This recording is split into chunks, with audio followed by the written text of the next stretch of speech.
c'est déjà une rencontre avec un journaliste de l'Humanité, qui est Thomas Lemayeux, avec qui on avait déjà fait des expériences dans l'UMA, de travailler l'image, mais de travailler l'image dans une durée. C'est-à-dire on avait fait déjà une expérience où 8 jours de suite, il y avait une pleine page, entre autres là, de mes images, et c'était intéressant que l'image graphique, elle tienne dans le temps, parce qu'on est habitué à des images dans l'immédiateté, qui sont les images publicitaires, où il n'y a jamais de conséquences, il n'y a jamais d'histoire, c'est illustratif.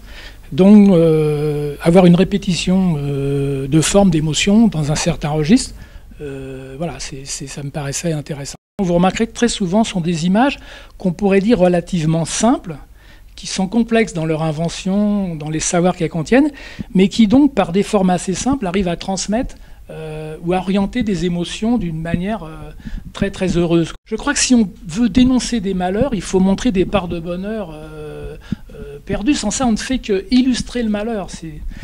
Donc la force de ces images, c'est leur vitalité.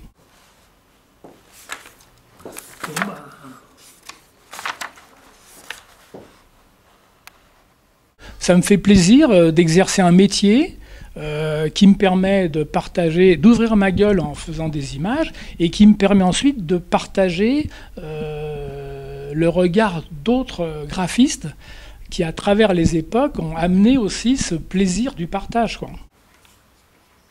C'est intéressant de voir que c'est Journal L'Humanité qui fait cette expérience.